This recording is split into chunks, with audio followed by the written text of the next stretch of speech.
I'm Peter Adamson, and you're listening to the History of Philosophy podcast, brought to you with the support of the Philosophy Department at King's College London and the LMU in Munich. Online at historyofphilosophy.net. Today's episode, Ghost in the Machine, Cartesian Dualism. If you ask a modern-day philosopher to explain Cartesian dualism, they'll tell you it is a theory about the mind. The Cartesian, impressed by the uniqueness of consciousness, postulates a mind, self, or soul that is a substance in its own right and might be able to survive bodily death. But if you use your thinking self to consider it for about 5 seconds, you'll see that this cannot have been the radical new claim made by Descartes, for the simple reason that people had been saying it for about 2,000 years before he came along. Obviously, Plato, and all those who thought of themselves as Platonists, were dualists in this sense, but even Aristotle argues that the mind needs no bodily organ. This had inspired Aristotelians from late antiquity to the Renaissance to argue that he too made the rational part of the soul independent from the body. The standard scholastic view, which Descartes would have learned well as a student, was that the soul is the substantial form of the body, responsible for all the body's vital powers, from digestion and sensation to imagination and memory, but also giving humans a capacity for abstract thought, which is carried out immaterially. Insofar as the scholastics perceived any serious threat to this orthodoxy, it came from a non-dualist direction.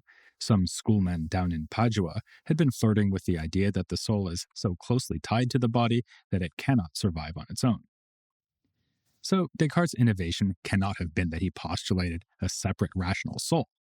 Rather, his decisive intervention was on the side of the body, or matter. His bold new physics would explain a wide range of phenomena mechanistically.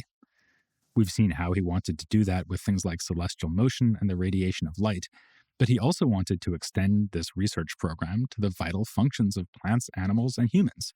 Life, digestion, sensation, imagination, all of these can be explained in purely material terms. In short, Descartes' distinctive move was not to postulate a separable thinking soul. His scholastic opponents already accepted that. It was to take the other functions of life away from the soul, giving them to matter. This left nothing for the soul to do but think. Descartes' contemporaries found this somewhat baffling. One of his sternest and most insightful critics, Pierre Gassendi, told him, "I must admit that I had been laboring under a misapprehension. I thought that I was addressing a human soul, or the internal principle by which a man lives, has sensations, moves around, and understands. Instead, I find I was addressing a mind alone." Even the more sympathetic Mersenne was puzzled as to what Descartes meant by the word thinking. He assumed that Descartes must be talking about only abstract scientific thinking, which is what scholastics would mean by the term. Descartes cleared up this misapprehension when he offered the following definition of thought. "I use this term to include everything that is within us in such a way that we are immediately aware of it. Thus, all the operations of the will, the intellect, the imagination, and the senses are thoughts." But this only deepens the confusion. Didn't we just say that for Descartes, sensation and imagination are bodily processes? Yes and no. On the one hand, he thinks that he can explain the physical processes related to sensation and imagination in purely mechanical terms. When we see, for instance, light corpuscles strike the retina and the eye, and this causes a motion in the nerves which are connected to the pineal gland in the center of the brain. This is where sensation and imagination are seated. Images are thus formed in the brain, and Descartes was even willing to call these images ideas, writing, "I wish to apply the term idea, generally, to all the impressions which the spirits are able to receive as they issue from the pineal gland." On the other hand, it is the mind or rational soul that, as it were, takes notice of these physical processes that are happening in the brain and elsewhere in the body. Thus, Descartes is also willing to say, it is the soul that sees and not the eye, and it sees immediately only through the intervention of the brain. So we have an incorporeal mind monitoring corporeal processes, and that monitoring is part of what Descartes means by thinking. On the other hand, Descartes also speaks of pure thought, which he defines as an understanding that is not concerned with any physical images. In such a case, there's apparently thinking with no connection to anything happening in the body. But even when we are thinking, by being aware of sense experience, imagination, or memory, the thinking as such is an immaterial activity. How does Descartes know this? One answer is the increasingly familiar and increasingly frustrating appeal to clear and distinct ideas. Descartes finds it obvious that mental processes are not the kind of thing that could be physically realized. The notion that we have of the mind is just entirely different from the notion we have of the body. Of course, this isn't going to satisfy anyone, but Descartes also thinks that he can infer dualism from the cogito argument. As we saw last time, the existence of the self is special, because unlike almost anything else, it is immune to doubt. I am able to have absolute certainty about my own self, while being in doubt as to whether my body is just the figment of a dream or a delusion caused by an evil demon. How then could the self be the same as the body? What then am I? Asks Descartes, and immediately answers, a thing that thinks. What is that? A thing that doubts, understands, affirms, denies, is willing, is unwilling, and also imagines and has sensory perceptions. So the cogito argument is doing a lot of work for Descartes. It provides both the initial escape from radical doubt and an initial reason to accept dualism. But is his argument convincing? Already at the time, critics raised the following problem. Let's grant Descartes that he is certain that his mind exists, but is not certain that his body exists. Does this really show that his mind and body are different? Consider the following analogy. Suppose I know that Superman has X-ray vision, but I don't know that Clark Kent has X-ray vision because I don't know that Clark Kent is Superman. Obviously, this doesn't show that Clark Kent and Superman are not the same person, which allows us to see right through Descartes' argument. Perhaps his mind is just part of his body, like his brain. So when he is certain that his mind exists, he's actually certain that his brain exists. He just doesn't realize it because he doesn't know that his mind is his brain. Or more likely, it is what Descartes would call a mode of his brain, a property or activity that belongs to it. Is there any way Descartes could escape from the objection? Yes, but not without making a few contentious metaphysical assumptions. For Descartes, the mind is not a substantial form, which combines together with matter to produce the living human being. Instead, the mind just is a substance, as is the body.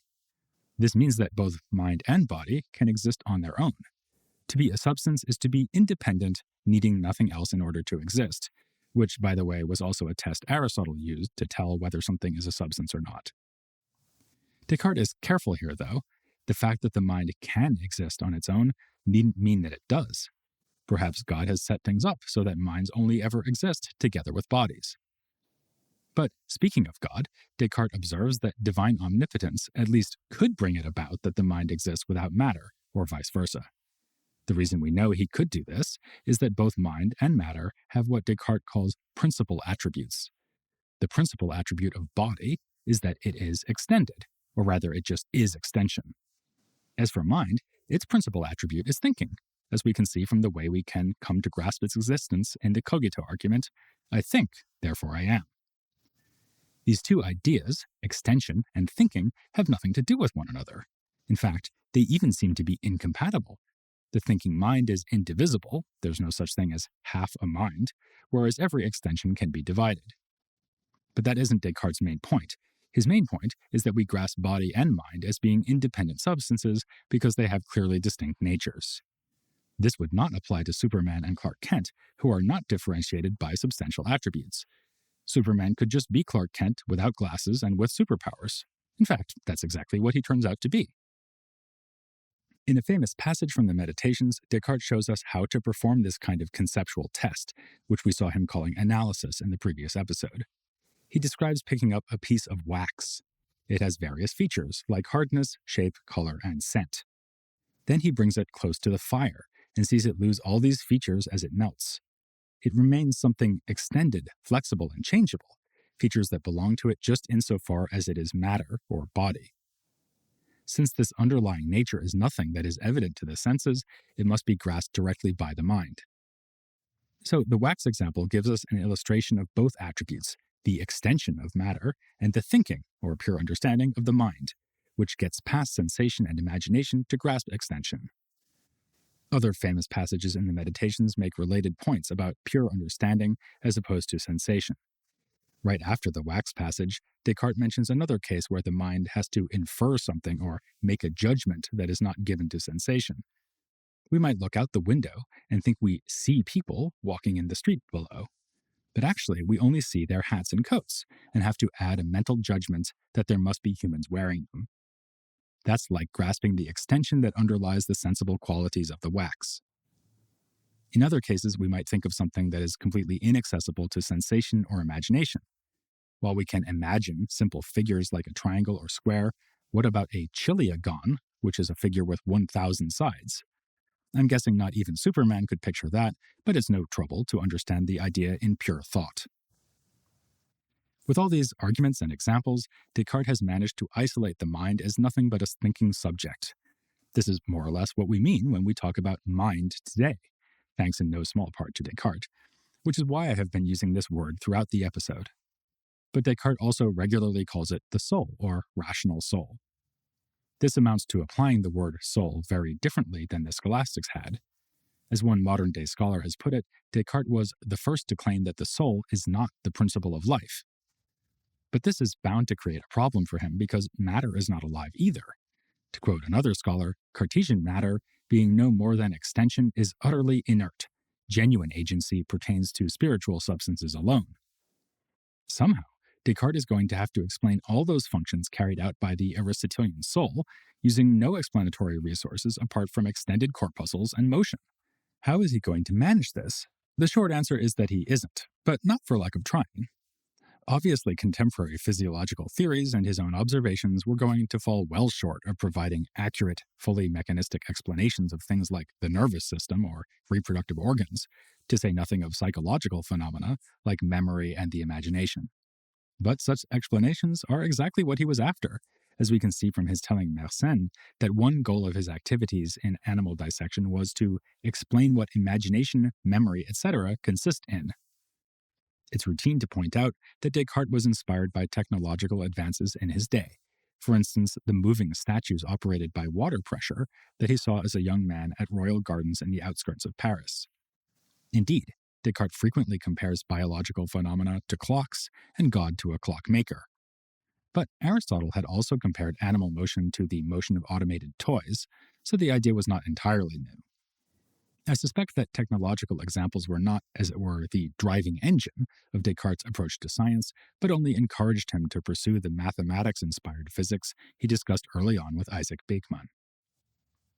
This orientation meant that Descartes welcomed such developments as William Harvey's discovery of the circulation of the blood. However, he disagreed about the cause. For him, the heart was not pumping the blood around the body, but rather expanding when the blood inside is heated, in a process he compared to fermentation.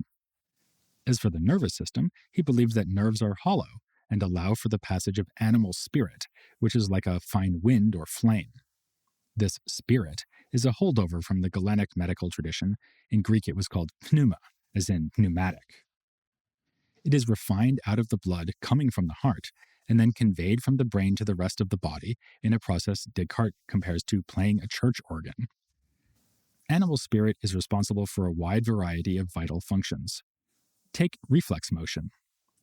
Using the example of pulling one's foot away from a hot fire before it gets burnt, Descartes suggests that the animal spirit connects the foot to the brain, like a string that gets pulled at one end and rings a bell at the other end. Or take another example, memory of earlier sense experience. Descartes thinks this involves the flowing of spirit through channels in the brain that were used before. He compares the process to the crease in a paper that has been folded before and to holes in a cloth that have been punched through it by needles. Even sneezing is caused by leakage of animal spirit from the brain into the nose. Notice that for all the talk of machines, Descartes is not thinking of the body as if it were made of gears and levers. As he knew well from his dissections, what you'll find if you cut open an animal, or a human, is a sopping wet mess. His physiology duly evokes hydraulics, with fermenting concoctions and spirits flowing along channels. Notice also that Descartes is being true to his methodological principles, using comparisons to draw the mind toward underlying principles and structures. When explaining light, he talked of bouncing tennis balls. When explaining the body, he talks of church organs, folded paper, and strings attached to bells. The analogies make it easy to imagine what might be happening inside the body, and to make it even easier, he sketched diagrams for inclusion in his printed works. He told Mersenne that these would need improvement from the engravers, Descartes himself not being much of an artist. These diagrams were an important part of the Cartesian scientific project, not unlike the blueprint of a machine or even a drawing used in a geometrical proof. Indeed, in the diagrams, he often labels parts of the body, like the foot or pineal gland, with letters, as one would do in such a proof. From our point of view, this might seem to create a spurious impression of scientific exactness. For all the diagrams and systematicity, for all the anatomical dissections, Descartes was largely just making up plausible stories about what might be going on. These stories turned out to be false pretty well across the board, in part precisely because they appealed to fairly simple mechanical processes. In some cases, he even rejected the correct physical explanation in favor of an incorrect one, as when he tried to improve on Harvey's account of blood circulation. Still, a sympathetic observer might give him credit for the general approach, if not the detailed results. One such observer was Nicholas Steno, a Danish scientist who praised Descartes when lecturing on the brain in 1665. This glowing passage deserves quotation at length. Descartes was the first who dared to explain all the functions of man, and especially of the brain, in a mechanical fashion. Other authors describe man. Descartes puts before us merely a machine, but by means of this, he very clearly exposed the ignorance of others who have treated of man and opened up for us a way by which to investigate the use of other parts of the human body with the same clarity he shows us in the parts of his man-machine, which no one before him attempted. It is therefore necessary not to condemn Descartes if his account of the brain is not found entirely conformable to experience. The excellence of his genius, which appears principally in the treatise on man, covers the errors of his hypotheses. Which seems like a fair assessment, though I would suggest at least one amendment. Steno here speaks of a man-machine and of investigation into the human body, which is true, but only half the story. Remember, Descartes told Mersenne he was visiting butcher shops nearly every day to see bodies being slaughtered, and though the 16th century was a violent time, I'm pretty sure those were not the bodies of humans. Everything he says about human bodies is meant to apply equally to the bodies of higher animals, since they also have very similar organs: brains, nervous systems, hearts, blood, and so on.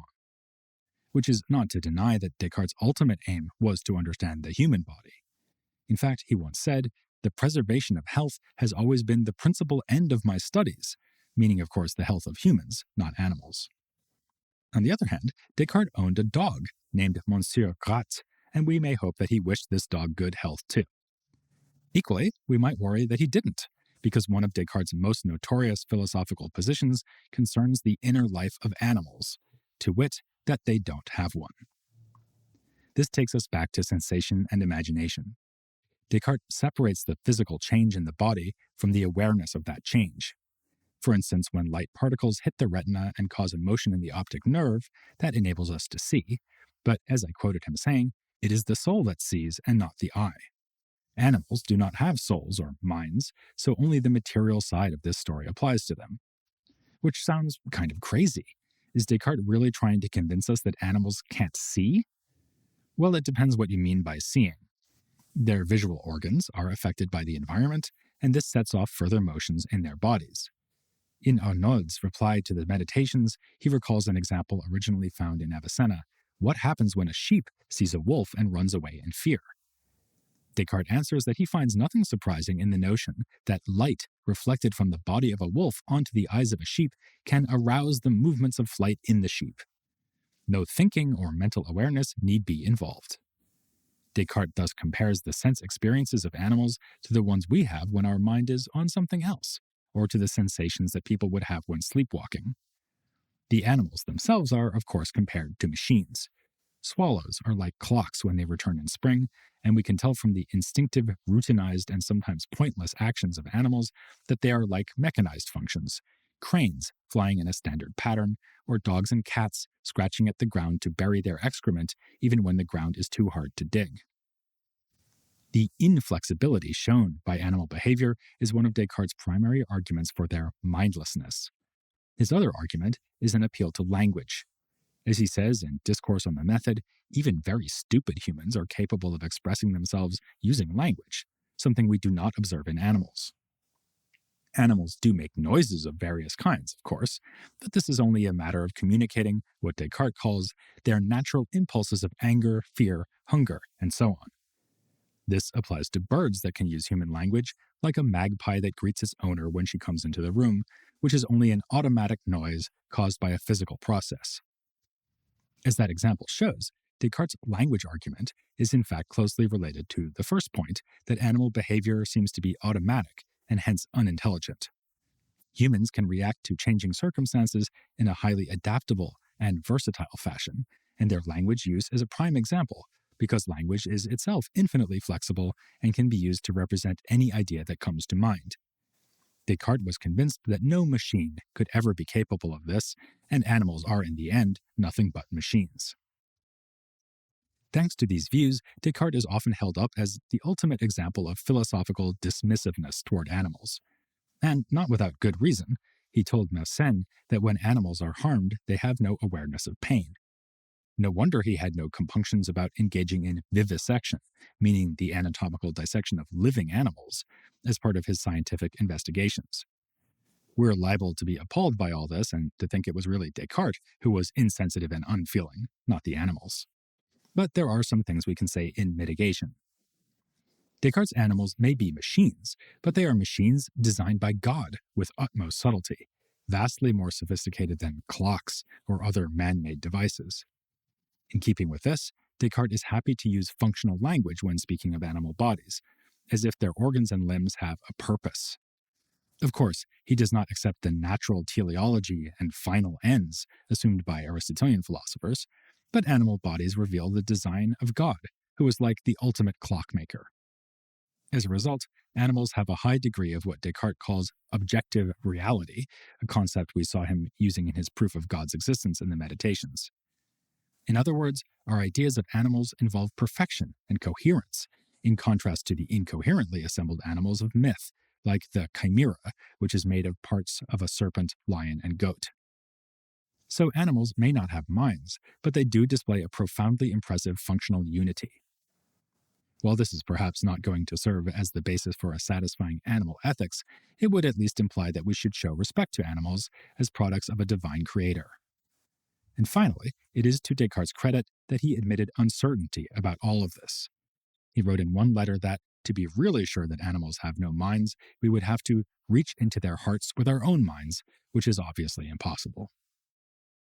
All this leaves us with at least one final puzzle. How exactly is it that our minds reach into our own hearts? Given that the mind and the body are substances of entirely different natures, how can they interact? So far, I've been talking as if a disembodied mind somehow observes what's going on in the body, as if it were watching a movie from the very back row of a cinema. But as Descartes admits in the Meditations, this cannot be right. Unlike animals, when we are harmed, we do feel pain, an experience that points towards an intimate connection between body and mind. So, alluding to an analogy already found in Aristotle, Descartes says that the mind is not in the body like a sailor riding in a ship, but is instead intermingled with the body. Given everything he's told us about the metaphysics of matter and mind, this is hard to understand. It's as if one were preparing batter for a cake and told to mix in the number 4. Still today, the metaphysical gap between mind and body is a central challenge for Cartesian dualism, and it did not take centuries for people to notice the problem. Among those who pressed Descartes on the issue was Elizabeth of Bohemia, the most important philosophical interlocutor of his later years. We'll be getting to their correspondence soon, but first I want to turn to an interlocutor of my own. Now that we've surveyed the main themes of the Meditations, his skeptical method, the cogito, proof of God, and mind-body dualism, it seems like the right time to ask an expert what we should make of the work as a whole. And that's what we'll be doing next time here on The History of Philosophy Without Any Gaps.